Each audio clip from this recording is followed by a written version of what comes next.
Já temos alguns indícios de que uma crise financeira está por vir. Mas o que fazer com a sua carteira? Hoje nesse vídeo eu vou te explicar com detalhes quais são esses indícios e o que você pode fazer dentro da sua carteira de investimentos. Se você ainda não segue o canal, inscreva-se e já deixa o like, isso ajuda bastante. Sem mais delongas, vamos começar o vídeo.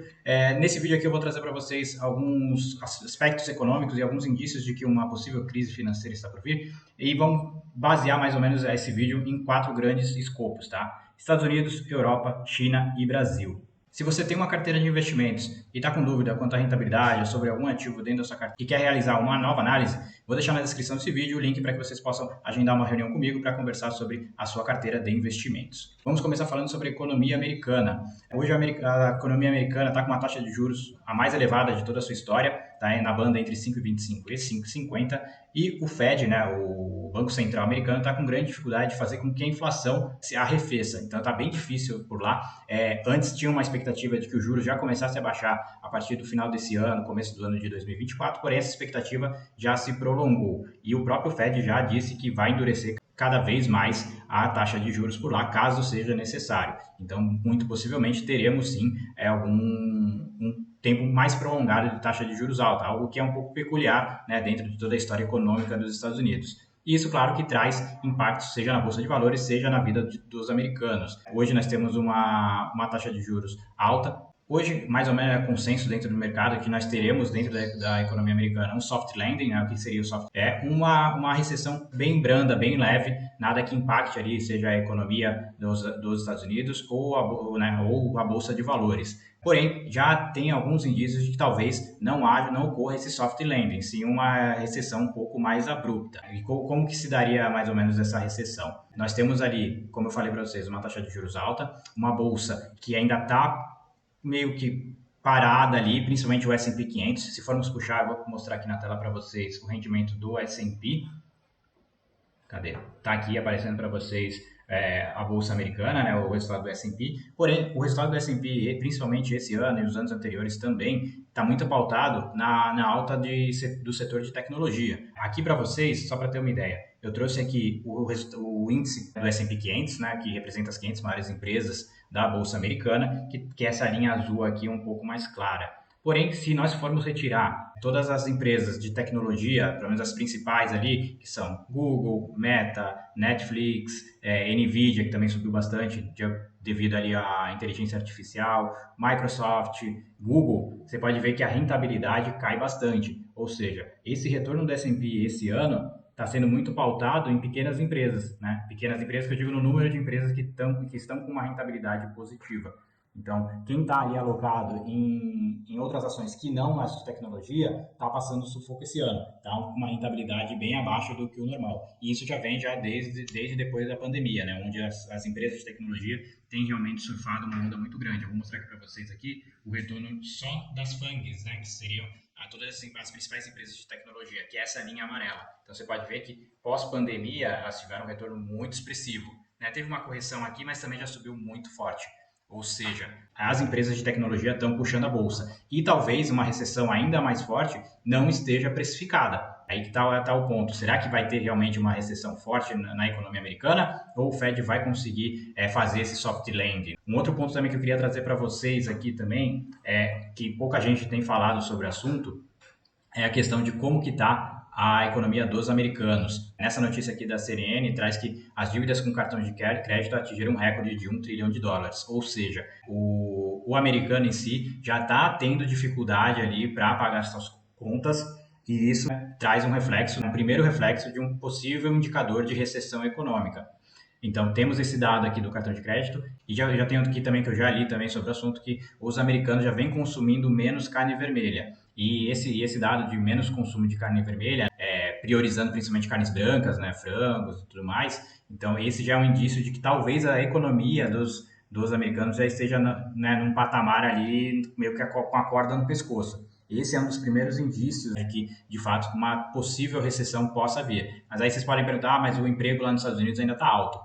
Sim, mas o emprego é o último indicador que mostra, de fato, que uma recessão chegou, né? As empresas tentam ali ajustar, primeiro, as contas através de outros fatores e, por último, o emprego para que, de fato, elas tomem uma decisão de diminuir o quadro de funcionários. O indicador de desemprego, ele é um indicador que normalmente você vai ter reflexo, né, de uma recessão depois que ela já está ocorrendo. Então, esse é um fator que tem que ficar muito atento. Então, do ponto de vista dos Estados Unidos, nós temos sim alguns pontos ali bem pertinentes para acompanhar. Como que o Fed vai conseguir conter a inflação sem estagnar a economia? Essa é uma das grandes perguntas e uma das grandes incógnitas ainda que está no mercado. Grande parte do mercado ainda acredita no soft landing, porém, esse soft landing pode ser que não ocorra e seja uma recessão mais abrupta. Partindo agora para a Europa está numa situação um pouco mais delicada, né? A economia europeia já vem mostrando sinais assim há muito tempo, bem antes da pandemia, né? Temos alguns fatores ali, tanto econômicos como também demográficos também, né? A população europeia é uma população que já está meio que envelhecida, né? Então isso acaba atrapalhando ali a economia como um todo, mas principalmente a guerra da Ucrânia contra a Rússia também impactou, né, a inflação por lá, principalmente no quesito de energia, né? A Rússia era uma grande exportadora de gás, então a inflação na Europa vem forte também por conta dessa inflação nas principais commodities, né, seja gás, petróleo e outros alimentos também que a Ucrânia exporta. Então, na Europa a inflação está alta e a presidente lá do Banco Central Europeu disse que vai endurecer a taxa de juros, bem como o Fed, né, que vai endurecer para que a inflação atinja ali uma banda razoável. Então, tem esse ponto também muito importante para a gente ficar de olho. A inflação, né, depois da pandemia, ela veio com bastante força, ainda mais pelos estímulos monetários que todo mundo acabou fazendo, né? Então isso acaba gerando uma inflação maior e para acontecer essa inflação, todo mundo está tendo um pouco mais de trabalho. Outro ponto também interessante para a gente acompanhar na zona do euro é a questão dos PMIs. O que são os PMIs? Está aqui na tela para vocês. Os PMIs é uma pesquisa na qual é feita com gerentes de compra, tá? Seja da indústria, né, bens ou de serviços, no qual eles são perguntados ali como que tá as compras para realizar ali dentro da sua empresa para o consumo, né, para a venda, seja para outras empresas ou também dos serviços que eles estão prestando. E esse PMI ele tem demonstrado uma certa queda desde os meados, né, pós-pandemia ali, segundo semestre de 2021 em diante. Esse é o PMI industrial da zona do euro, então já mostra uma queda dos gerentes de compras e isso, claro, que impacta a economia. Então você pode ver bem claro aqui que tem uma queda nesses PMIs aqui, ou seja, já demonstra que, de fato, a economia europeia já se encontra numa recessão. Abrindo aqui também o PMI da Alemanha, uma das principais economias ali da Europa e um grande, né, exportador ali industrial, que também demonstra também uma queda acentuada nos seus PMIs também industriais. Então você pode ver aqui que tem o mesmo período, segundo semestre de 21 para cá. E na Alemanha tem outro ponto também ali na questão de que os jovens não estão querendo trabalhar e sim voltados mais para o assistencialismo do governo, tanto na Alemanha quanto na França. Esse é um movimento que vem crescendo e vem preocupando ali o governo, seja alemão ou francês. Então, esse é um ponto também interessante para ficar atento. Então, somado tudo isso, somado a uma crise energética, somada à alta das commodities, somada também a uma economia fraca, a Alemanha já está praticamente em uma recessão. O último dado também que eu queria trazer para vocês também é o PMI de serviços, né? Um PMI também muito importante. Esse daqui é o da zona do euro, que também demonstrou principalmente um dado de alerta, né? Nesse último PMI divulgado agora no dia 5 de setembro, o PMI referente ao mês de agosto, que é o PMI de serviços, né? Como que os gerentes de compra ali estão sentindo, como que está a venda dos serviços, né? E esse dado apresentou uma queda e principal, né? Agora é mês de férias na Europa, ou seja, todos os europeus estão viajando, indo para a Itália, indo para a Espanha, indo ali para a zona do euro, e mesmo assim esse dado apresentou uma queda, né? Só salientando, que eu não comentei anteriormente, se o dado do PMI vem abaixo de 50, significa que a economia não está andando muito bem. Se ele vem acima de 50, significa que a economia está crescendo. Então, esse é um dado importante, que mesmo no período de férias, onde a economia deveria ser mais pujante, né, esse dado apresentou uma queda e está no patamar de 47,9, quando a projeção era 48,3. Então, mais um dado aqui que, de fato, traz ali um pouco de um sinal de alerta para a economia europeia. Então, a Europa em si se encontra num grande dilema, né, de como que eles vão fazer para reaquecer a economia europeia. Indo agora para a região asiática, né, principalmente ali a China, que é o grande país ali da Ásia, né?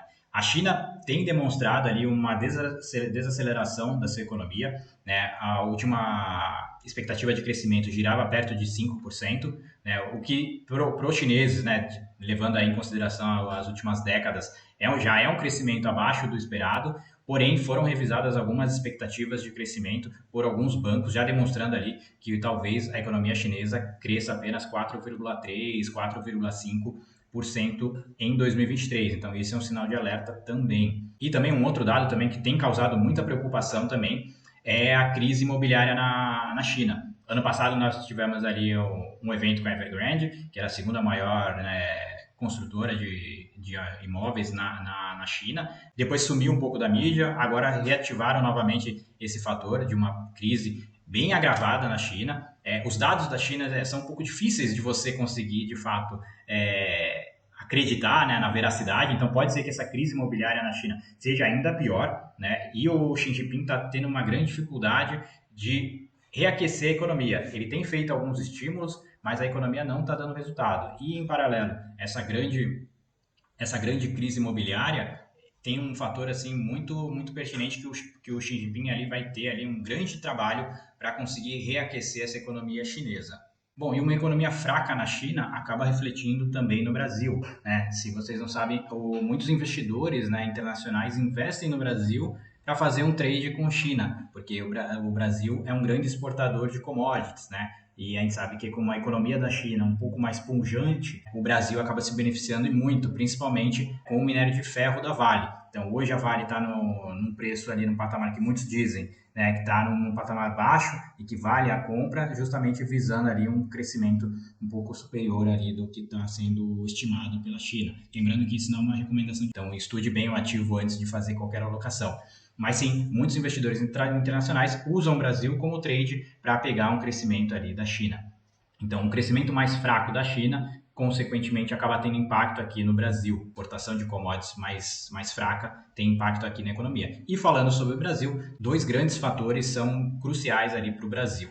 Primeiro, um maior crescimento da China, né, fatores externos ali, um maior crescimento da China, isso acaba impulsionando o Brasil, a economia do Brasil, a bolsa do Brasil, e também alguns fatores internos que nós temos que prestar bastante atenção, principalmente nos fatores internos, são eles o cumprimento do resultado primário, que foi determinado ali dentro do arcabouço fiscal, né, no mês de maio ali, foi aprovado pelo Congresso, Senado e sancionado pelo presidente, e que o governo está tendo uma grande dificuldade, porque o arcabouço fiscal ele foi pautado em um aumento de receita. Só que aumento de receita é aumento de impostos na veia, quando na verdade deveria se fazer uma reforma administrativa para que, de fato, as despesas reduzissem. Mas eles foram por esse caminho. Não é o fim do mundo, o arcabouço fiscal, tanto é que a Bolsa até reagiu positivamente, o arcabouço fiscal estava se esperando uma coisa muito pior, não é o melhor dos mundos, mas já foi feito algo. Então, desse ponto de vista, entregar um resultado primário agora no começo de 2024 é fundamental. Porém, o governo está tendo muita dificuldade em aumentar essas receitas, né? E aqui eu vou trazer para vocês um gráfico um estudo feito pelo Banco Central, no qual mostra aqui a arrecadação necessária para atingir o resultado primário. Mostra que aqui as decisões já tomadas, né, nesse item azul aqui, e as medidas adicionais, né, que precisariam ser necessárias para se cumprir as metas determinadas ali de 23, 24, 25 e 26. Então, mostra que eles vão ter um grande trabalho para conseguir, de fato, entregar esse resultado primário ali no 0 a 0. Caso contrário, teremos um déficit. Tendo um déficit, os investidores, principalmente lá fora, vão ver que o governo não está com compromisso ou não está conseguindo entregar aquilo que foi determinado dentro do arcabouço fiscal, né? Falta, de fato, um compromisso com o fiscal do Brasil. Isso é muito ruim para a imagem do Brasil e, consequentemente, podemos ter ali uma grande saída de fluxo estrangeiro daqui do Brasil, se não ocorrer o cumprimento do arcabouço fiscal, que foi recém-aprovado. Outro ponto também que muita gente não está comentando sobre isso, mas é um ponto que tem que se tomar muito cuidado ali, é na questão dos fatores internos, é quem vai assumir o lugar do Roberto Campos Neto, né, para a presidência do Banco Central. Grande parte do mercado já diz que o Galípolo deve assumir a cadeira, né? Hoje, atualmente, ele é o vice-presidente do Banco Central, ocupa ali um dos cargos técnicos, né, do banco. Tem que se acompanhar ali qual será a movimentação pós-saída do Campos Neto para que não ocorra o que aconteceu em Lula 1, Lula 2, Dilma 1, Dilma 2, no qual a taxa de juros ali foi alterada artificialmente e que ocasionou posteriormente, né, uma alta da inflação. Então, esses são alguns pontos importantes para se tomar atenção, né? Outro ponto importante também, teremos a saída de um dos quadros técnicos do Banco Central agora no mês de novembro. Quem será que irá ocupar a cadeira? Então, dentro do Brasil, esses são os pontos fundamentais, né? O cumprimento do resultado primário, para realmente demonstrar que o governo está realmente cumprindo o que foi determinado, né? A regra fiscal ali está sendo cumprida, e também a questão do Banco Central brasileiro, se ele ainda terá autonomia, se seguirá ainda de acordo com as expectativas ali de independência. Então, esses foram alguns pontos que eu trouxe para vocês. Espero que tenham gostado do vídeo. Se gostou, já deixa o like, compartilha e nos vemos no próximo. Até mais!